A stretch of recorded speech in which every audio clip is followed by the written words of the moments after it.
Welcome to the Music Journal Podcast, where we talk about the hottest things happening in music right now, and also how you can apply it if you're an aspiring producer or musician yourself. I'm your host, Wes Yee. I'm a producer, artist, and educator, and I'm stoked to be chatting with you. Let's make history. All right, welcome to another episode of the Music Journal Podcast. Today, we have a very special guest. His name is Jack Collins. And me and Jack actually go way back, and we kind of learned how to produce and mix and master together, so I'm really excited to have him on the show. He's the founding member of a band called Dead Poet Society. They've toured all across the U.S. and Mexico. They've had their music licensed to like MTV, VH1, Oxygen, E! They've had their music played on major sports arenas. Whether or not you know you've heard it or not, you may have heard it. And they do really amazing things. Jack, thanks for being here today, man. Wow, thank you, dude. That made me feel way more special than I am. Hey, don't sell yourself short, man. I've had the honor and privilege of being a part of some of those projects, too. And Jack and I have had countless arguments in the studio, probably more than I can even count. But all worth it, and it's really an honor to just have you here and kind of just even know you, dude. I appreciate that, dude. Likewise. Hey, dude, do you want to tell the listeners a little bit about who you are and what you do? Yeah, well, that was a pretty good description of our band. I am a guitar player primarily, I guess, for Dead Poet Society, but I also am an engineer, mix engineer, composer, kind of 360 degrees, half marketer, just dip my hands in all different pots. I've done... I've done music for some television commercials. I've written some radio jingles, produced radio jingles. And yeah, I'm a little all over the board in terms of exactly what I do, but I got a few things under my belt so far. Jack wears a lot of hats, and he does really a lot of different things really well. I actually think Jack's one of the best producers to come out of Berklee, which is where we went to school and where we met and everything. And we actually lived together for a year. What's your favorite thing that you do of just all those things? Because you kind of mentioned a lot. You're such a sweetie pie. I call it as I see it.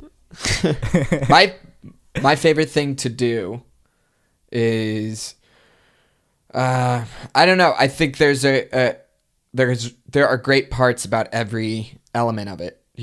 Definitely great parts in terms of what's the most exciting, exhilarating, or rewarding. I think there's a number of different factors that go into it. Because for being in a band, performing live and having people sing your lyrics back to you and having a packed house in a different country, that's its own feeling of excitement and gratitude and, all that. So that's one element of that's one of my favorite parts of all the different things that I do. But getting your music placed in a TV commercial, like I did a BMW commercial for Human Worldwide, and the satisfaction of knowing that your music is going out to millions of people. You don't know where you're going to see it. You don't know if you're going to see it at the local bar, blah, blah, blah, and getting paid out for that too. All of that also plays into a really exciting part of one thing that you do. So I don't know. I think touring, playing music is overall the most rewarding and the funnest. But I'd have to say that's my favorite part. Or either that or finishing a song, like finishing a song that you really believe in. Yeah. Producing it, writing it, and listening back and hearing it come to life as close as you can get it. That's one of my favorite parts too. That might be even with performing. So how's that for a nice generic answer? I didn't think it was generic at all. I actually think that was an awesome answer. Some of our listeners that know me a little more also know that I'm kind of involved in a lot of different facets of the music industry as well. And I also do kind of a lot of things in addition to playing all the instruments on my own songs. And I agree with you 100%. I think that just in general, we're not really created to just do one thing always. So I think it's important to kind of diversify, especially in 2018 where the industry is kind of the way it is, it's really important to wear a lot of hats and have multiple streams of revenue and just do a lot of different things. And it's really good for just kind of your own psyche and your spirit as well. But I think the touring thing is awesome, man. That's definitely one thing that I haven't really been able to kind of get my feet wet with yet. I've only been an artist for about, I want to say like 8 months now. So it's definitely on the bucket list. But I know you have tons, man. But could you share just one crazy tour story that you have? Dude, you'll be touring pretty soon. I have a pretty good feeling about it. And I to be honest, I'm not I can't say that I'm a full-time touring musician, which is my current goal. You know, like I have toured before, small tours, but in terms of where I want to be successful. Well, you were talking about packed houses and people singing your lyrics back. Some guy even got your band tattooed on him. Maybe you're not making a living off of your tours yet, but you've definitely had success with tours. Well, I mean, you're right, I guess, if you look at it like that, and that is a cool way to look at it. I haven't positivity, man. Positivity. But I want to hear that positivity story. Is key. There in Mexico, we've had quite a few crazy stories, I would say. A big one with I'm not sure how much detail I should go into, but we be played as in R-rated as you want, by the way. It's all good. Ooh, I like that. We played in a city called Merida. It's over by the Yucatan Peninsula, which is southeast Mexico, kind of over on the Caribbean side, almost in Central America. And we played this one gig. It was a great gig. And we were touring with our good friends now in a band called Sputnik. They're killing it down there. And we had a great gig. After the gig, we all loaded into the van. And you can do this in Mexico, so this was normal. We just started chugging beers left and right. We had like a 30 rack. We were all just so excited. I don't even know where we're going, either the hotel or another restaurant. And we're chugging beers, blah, blah, blah. We were, I don't know, we had like solo cups and all this. We had started playing drinking games in the back of the van. Dope. And then we were lit up by police behind us. Like the sirens went off. And when you get pulled over in Mexico, it's never a good feeling. I was going to ask, are cops different over there than they are here? Yeah, well, you never know if it's going to be, I mean, this is my paranoid self, but you don't know if it's going to be the cartel acting like the cops and Jesus, you're dude. fucked. Oh my God. Or you're going, or they're going to, ask for $2,000 or put you in jail, whatever. Wow. Okay. So cops are behind you? Yeah. So they pull us over and immediately, we're normally the ones that panic because we're the Americans, but our friends in Sputnik panicked a little bit. They said, oh shit, we got to get rid of this alcohol. Like we had all these open beer cans. So we chugged the rest of the beer while they're like getting their information in the car. We were just chugging beers, like laying on the ground. Holy chugging shit. all the beers to try to get rid of all the alcohol. And I shove it into my bag with all my clothes. I just take all the beer cans and everything. And so I have a suitcase full of empty beer cans and we throw it in the back. And then the cop comes around and we're like, he kind of looks in, kind of shines the light, and we were good. We thought we were good. And then he said, everybody get out. We got up against the wall, and within like 5 minutes, there were 2, 3, 4 giant like army trucks full of cops. Jesus Christ. And there was like 15 cops, all with automatic weapons, semi-automatic weapons. Oh my like giant Lord. assault rifles. They thought you were like fucking ISIS circling or the some van. shit. Yeah. And and if they catch you with weed, you're going to jail. That's just how it is. Wow. And I also couldn't remember if I had like weed like sprinkled in my backpack or whatever. Okay. not a good way to... They go through every bag, take out everything. And then they get to like my backpack and they pick up this like lint that I had, and I just see him like smell the lint. And then I realized, okay, you know what? I'm good, because that's where I thought the drugs were, but the drugs weren't in the bag. So they let us go. But did you have drugs? I did not have drugs on me. Okay. So I didn't go to jail, which is the highlight of the story. If you went to jail, this interview would be happening a lot differently right now. Yeah. It really would be. Dude, that's fucking wild. I can't believe the laws over there are so strict when it comes to weed. Oh, I don't know know if this is something I should really be taking a stance on a show like this. But, I have musician listeners and music producer listeners, so I don't really smoke that much anymore. It's a very rare thing, but just the whole idea of it being that illegal to me is pretty mind blowing. Like I'm Chinese and my parents are from China, and it's the exact same deal. Like Jackie Chan's son almost went to jail for the exact same reason, and if it wasn't Jackie Chan's son, he probably would have been exiled. Well, actually, I think he was supposed to be executed. I said exiled, but I meant to say executed. Yeah. Yeah. No, I forgot about that. That was nuts, dude. Yeah.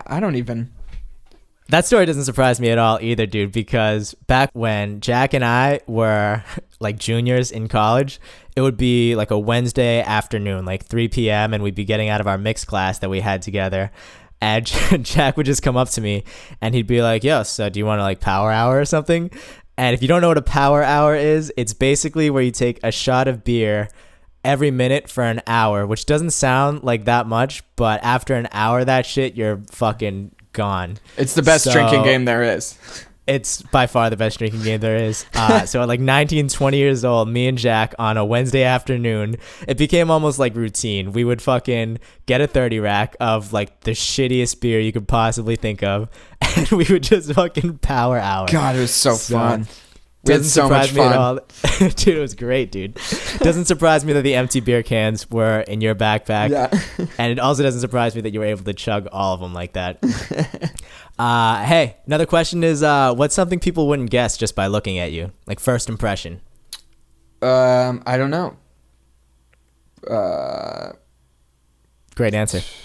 Well, I don't think I look like a musician or a surfer. Maybe I do. I don't know. I feel like that would be a question for you to answer. You're gonna spin it back on me. I don't really know what people think about me when they look at me. Yeah.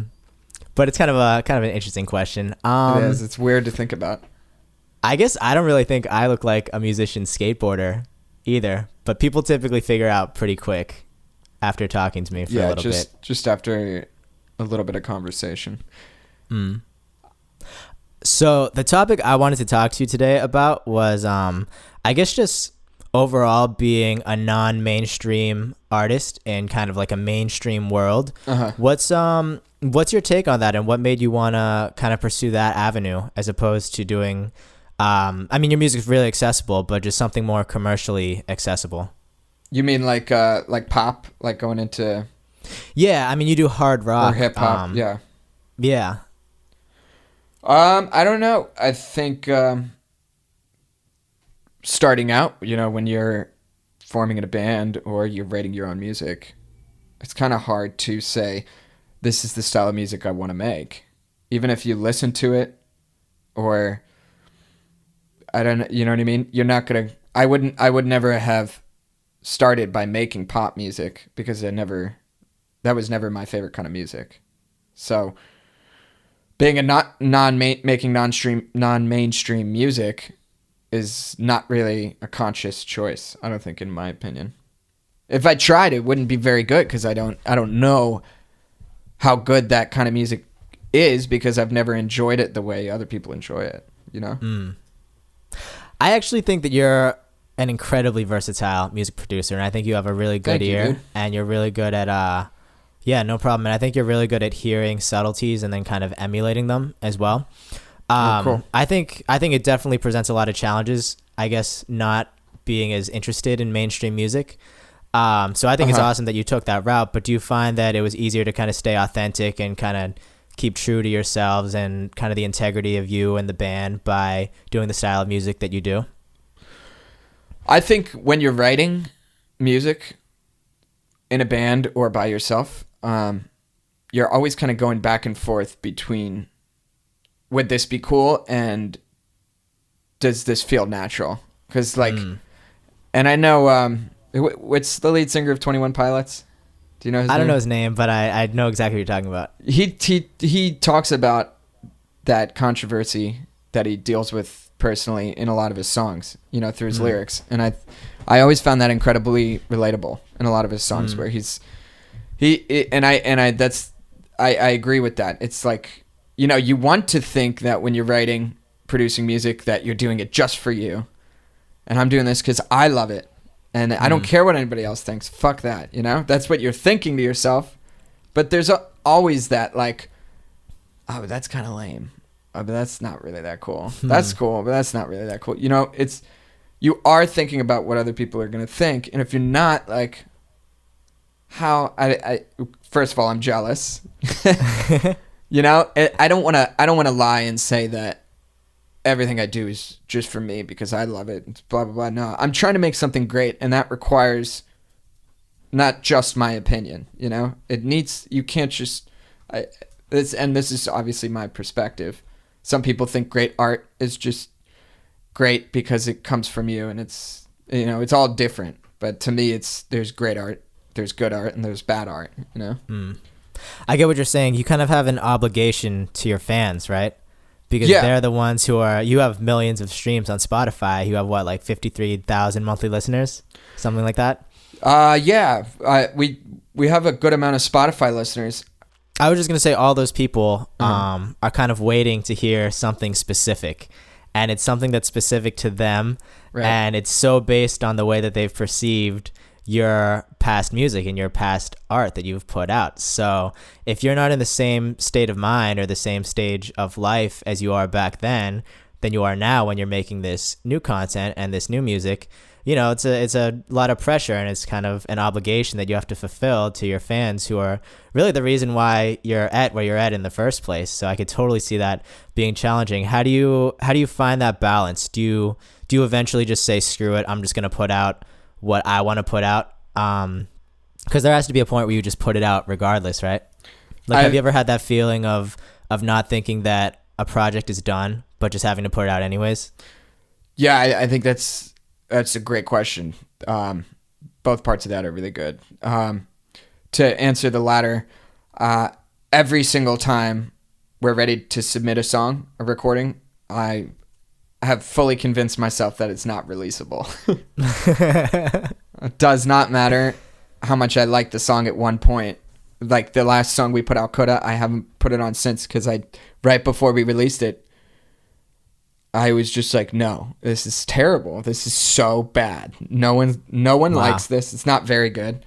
But I've learned to kind of not really dismiss it. I still 100% believe my opinions, kind of at the end of all of it. But I have to dismiss it to a degree because I'm working with 3 other people whose opinions are just as valuable. Yeah, we have totally. a management team now. So stuff does need to happen regardless of the way I feel.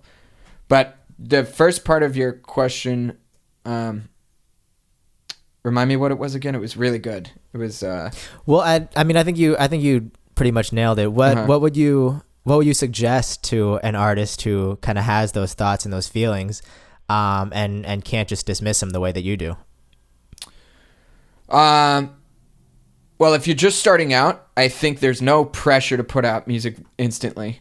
I think if I were to do it again, you know, from the start, I would record music, produce it, write it, not tell anybody about it. Like, just make it, listen to it back, come up with your own method of how you're going to make sure that you absolutely think it's phenomenal. Like, you listen back to it, you love it at one point, you listen back to it, you think it's okay at one point. I mean, that should be enough for you to go, no, let me try again. Let me make another song, you know? So, funny story. I actually remember when, I don't know if you remember this, but there was like this page called like Berklee memes or some shit like that. And it was fucking dumb. But, but when you first started, do you remember this? When Dead Poet Society released their first, I don't even remember what it was, some video or something, somebody, the most pussy fucking thing too. Oh, no, I know what you're talking about. I know exactly. You know what I'm talking about? They anonymously made a meme. What did the meme say again? I forget. It said Dead Poet Society is the worst thing to come out of Berklee since, I won't name the other person's name. But another bad artist that everybody knew was not very good. So, well, the crazy thing about this story is that was what, first semester, and by the last semester, you know, you were one of the bigger bands from Berklee, and I don't want to say that everybody knew who you guys were, but a lot of people knew who you guys were, and in my opinion, you guys were putting out some of the best work, and you guys are actually one of the few great bands from that school, from our class, that are still a band today and still doing really big things and continuing to grow and strive. So I think it's interesting that you say that in the beginning you would just kind of tuck yourself away, just make sure it's phenomenal first. Because would you say that experience kind of played to you just becoming more hungry to be successful with it, or would you say that it was really more discouraging than anything? Yeah, that's a great question, dude. I think it was absolutely essential to where we are now, seeing that meme. It's like, because that meme kind of made me start to think like, shit, maybe I suck at singing. Maybe we need to find a singer, because I had felt that way kind of a little bit. When you're at Berklee, or you're making friends, or you're starting a band, period, everybody you show your music to is going to say, oh man, it's pretty cool, And you're very, very, very lucky if one person says, I don't know, dude, I'm really not feeling it, to any degree. Any degree of negativity means that's how 99% of people feel, like, at first, Yeah. Like, you can't. Oh, interesting. You can't trust your close friends to. Maybe you can. I don't know. Everybody has their I think own. you and I have always been pretty good about that, but that's also kind of a rare occurrence. Most people just want to kind of just, take the easy way out, just not cause any controversy or potentially hurt someone's feelings. Yeah.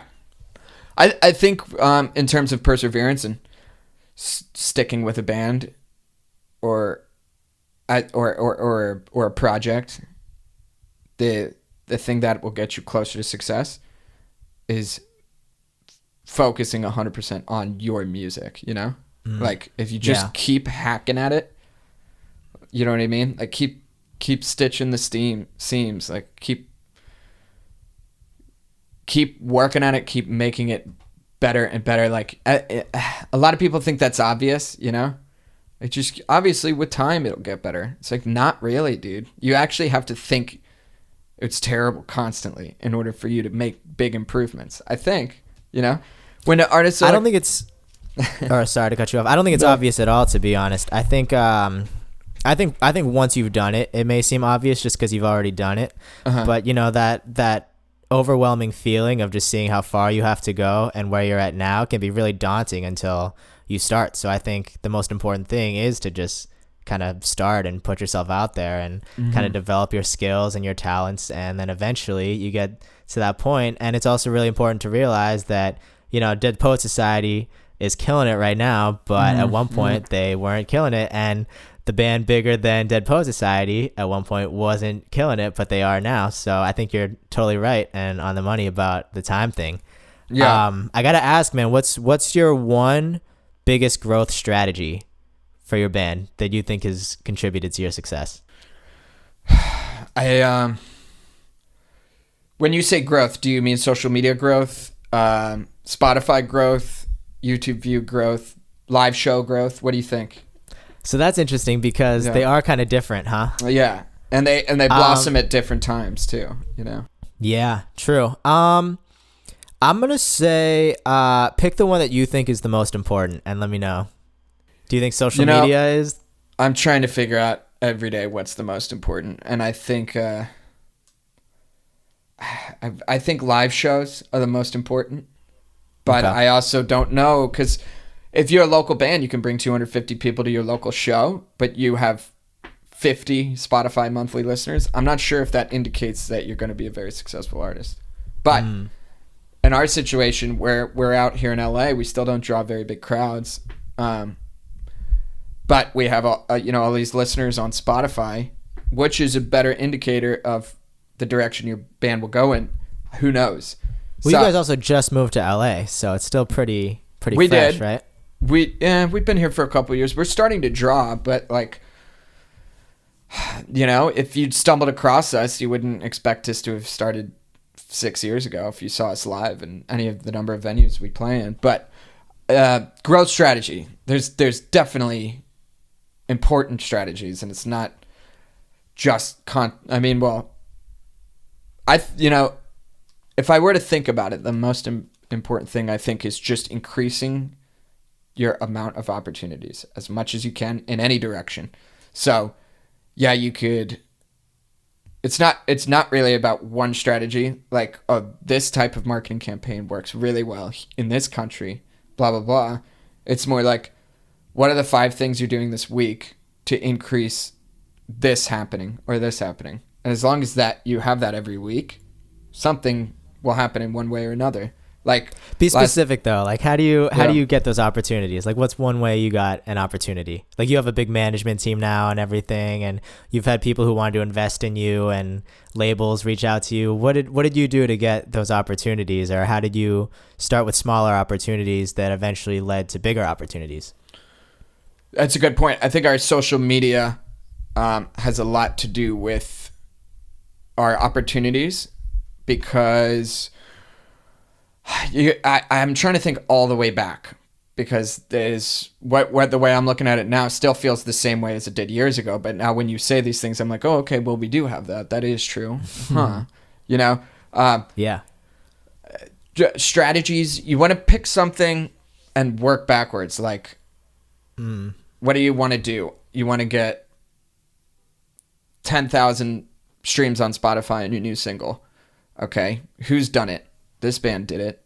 How did they do it? Like, sort of backtrack, just to make things more tangible that you're looking at on the internet. So I'm just trying to give examples. Like, go out to see, if you live in LA, you go out to see some bands, try to meet them afterwards, see if any relationship sparks up.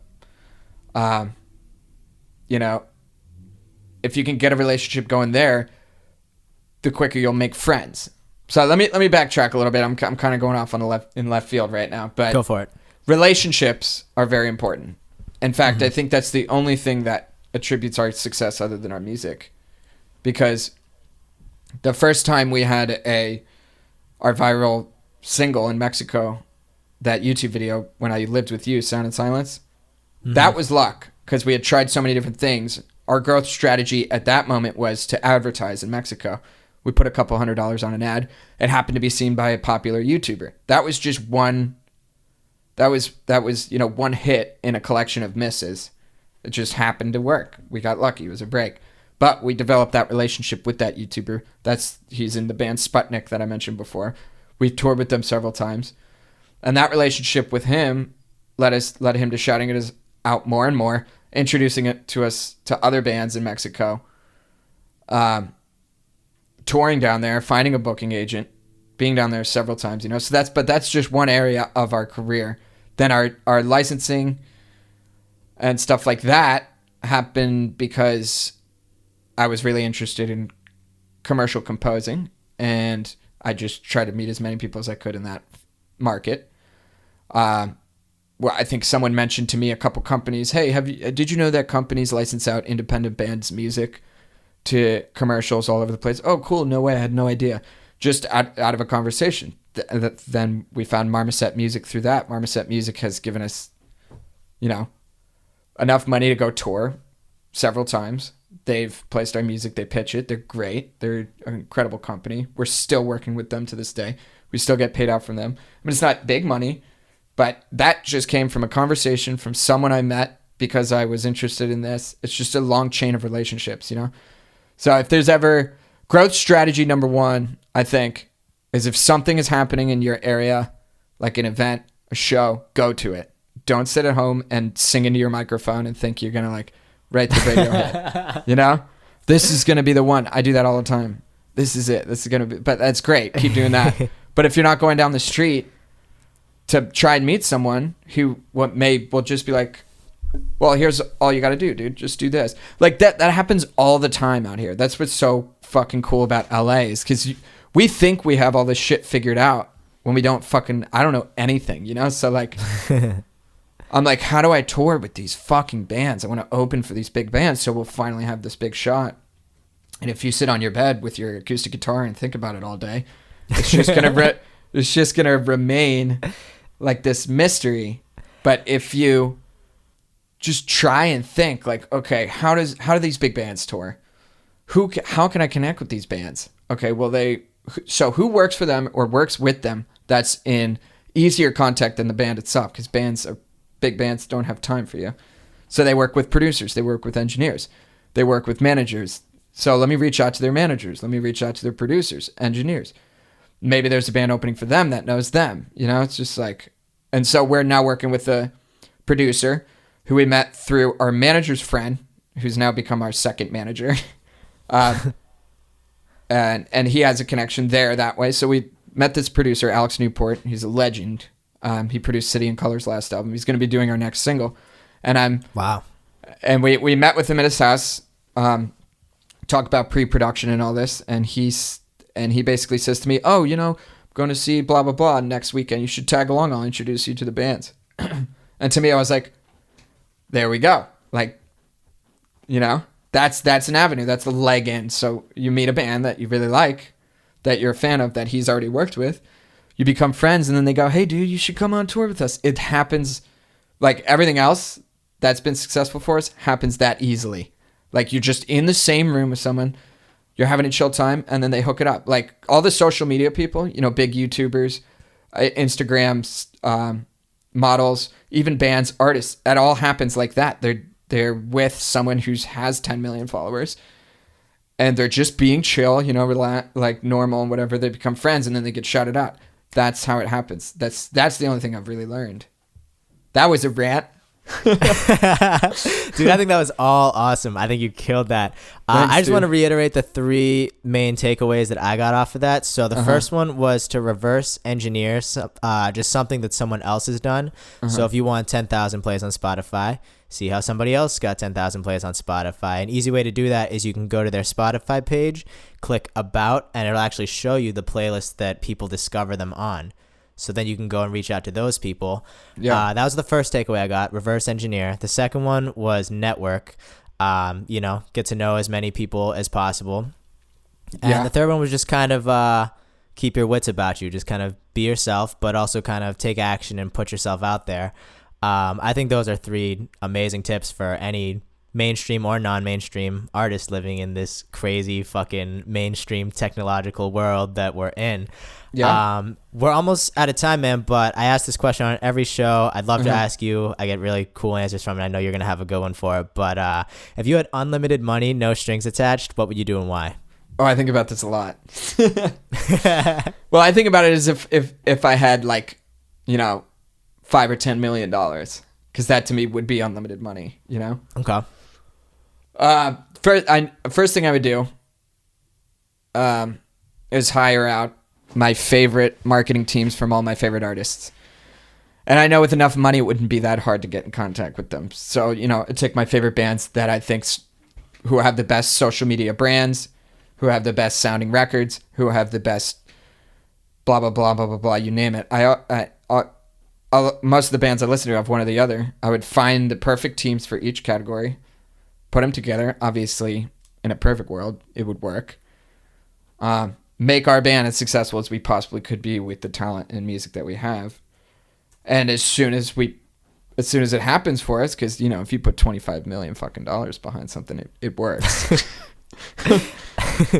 I'd be surprised if you didn't get at least 1 million back, and even if you lose 24 million, exactly. You still have 1 million.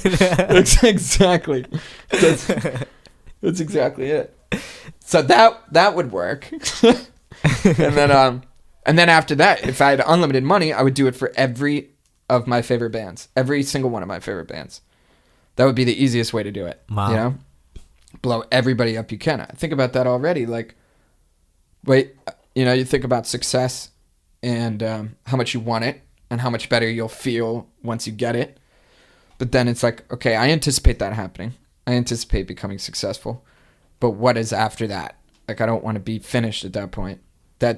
And I think about this all the time, is you want to give it back somehow, eventually be able to turn it around and bring everyone else up with you. That's part of that. That's part of the success to me, is being able to not just make yourself successful, but everybody you love, everybody you work with, even your favorite bands, if you're lucky, to be able to turn around and do that for someone else. with unlimited money would be extremely possible.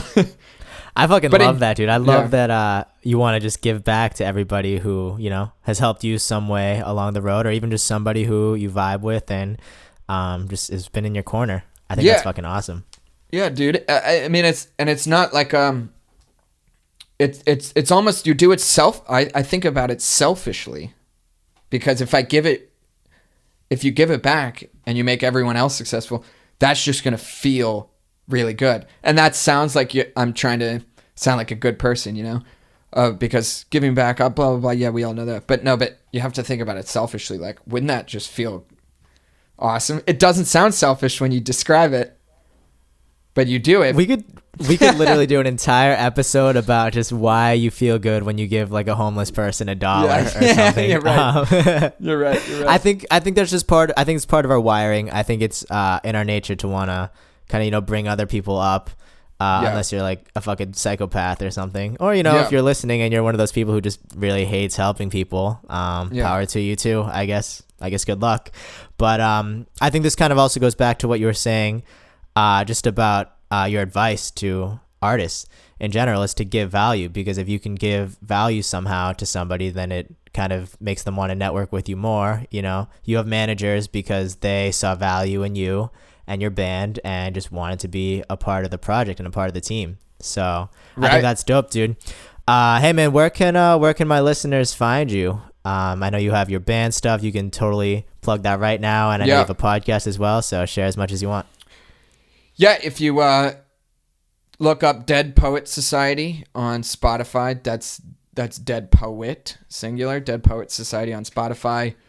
We just put out our new single, Coda. We're going to be announcing some really big news shortly, so follow us on Instagram.